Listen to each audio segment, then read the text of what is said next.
یہ سب کچھ ایک کنفیوژن بنایا گیا ہے صرف اس لیے کہ ڈسٹربنس بنائی جائے. نہیں، اس میں ان کو علی امین صاحب نے نہیں منع کیا کہ جو سارا کچھ کیا وہ علی امین صاحب نے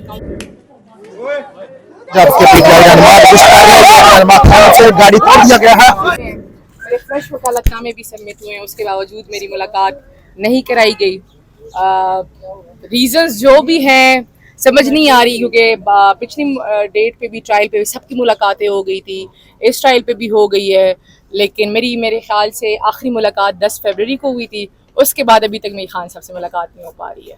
تو آگے کیا دیکھ رہی ہیں؟ آج کیس عمران خان صاحب کا لگا ہوا تھا. دیکھیے جی، اس ٹائم تو نہ آئین ہے نہ قانون ہے. میں بڑا ایک کلیئر میسج دینا چاہتی ہوں، ہم پاکستانی ہیں، ہم اسی ملک میں رہ کے آئین اور قانون کے لیے لڑیں گے. کڑی تھی، کڑی ہوں، کڑی رہوں گی، چاہے کچھ بھی ہو جائے. اچھا، آج اندر کا کچھ احوال بتائیں گی آپ؟ ابھی تک جی آئے نہیں ہیں باہر، تو چونکہ جج صاحب چلے گئے ہیں تو اس لیے بس انہوں نے کہا ہے ٹرائل نیکسٹ ڈیٹ ہو گئی ہے. خان صاحب کی بہنیں آئیں گی، وہ بتائیں گی کہ کیا باتیں ہوئی، کیونکہ ان کی ملاقات ہوئی ہے.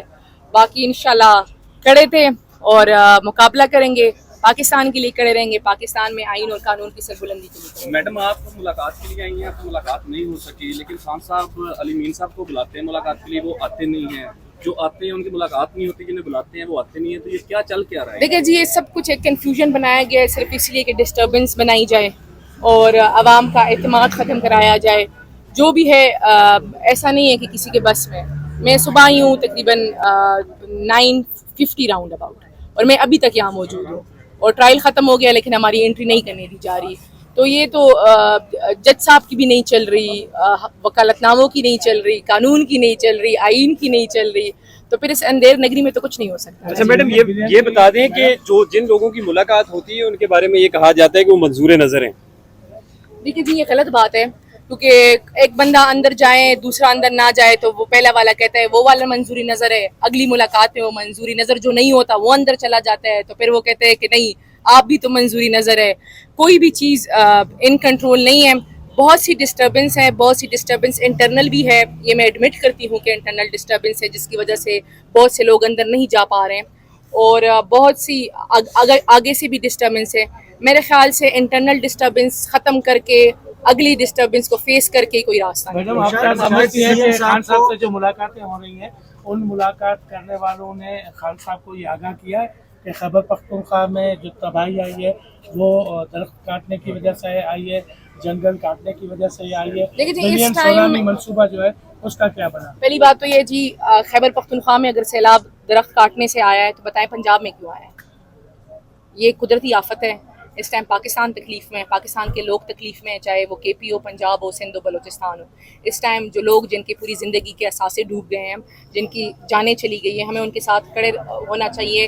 سیلاب پہ کوئی بھی سیاست نہیں کرنی چاہیے. دوسرا، میرے لیڈر ان کی اہلیہ جیل میں ہیں، پچھلے 2 سالوں سے وہ ناحق قید کاٹ رہے ہیں، ان کی فیسلٹیز ان کو نہیں دی جا رہی.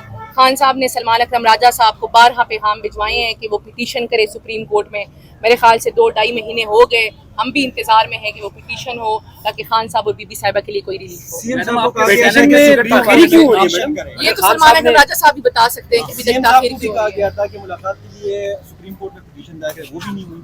دیکھیں جی، انہوں نے پٹیشن جمع کرائی ہے، پھر کہا گیا کہ ان میں سگنیچرز نہیں ہیں، انہوں نے وہ اعتراضات دور کرائے. اب دوبارہ سے اے جی آفس، ایڈوکیٹ جنرل آفس نے وہ پٹیشن کی ہوئی ہے. کہیں پہ لگ نہیں رہا، کہیں پہ سنوائی نہیں ہو رہی. آپ نے دیکھا ہے کہ کیا تماشا ہو رہا ہے اس ملک میں پی ٹی آئی کے لوگوں کے ساتھ. ڈسٹربنس کی بات کر رہی ہے تو آپ کا اشارہ کس طرف ہے؟ میرا اشارہ ان لوگوں کی طرف ہے جن کی ذمہ داری ہے کہ وہ جا کے پراپرلی میرٹ پہ جن سے خان صاحب ملنا چاہتے ہیں ان کے نام دے، ان کے ٹیوزڈے تھرسڈے کی لسٹوں میں نام دے. یہ جو انٹرنل پالیٹکس کرنے کی کوشش کی جا رہی وہ نہیں ہونی چاہیے، کیونکہ اس ٹائم ہمارا لیڈر جیل میں ہے، وہ ان کی اہلیہ جیل میں ہے، ان کے لیے مشکلات ہیں، ان کو فیسلٹیز نہیں دی جا رہی. بلوچ کو تھریٹ کیا جا رہا ہے تحریک انصاف کی طرف سے سوشل میڈیا پہ، کیا سخت سوال تھا پوچھنا تحریک انصاف؟ دیکھیے جی، آپ مجھے ہر طرح کے سوالات پوچھ رہے ہیں، میں آپ کو ہر طرح کے جوابات، میں آپ کی ہر طرف.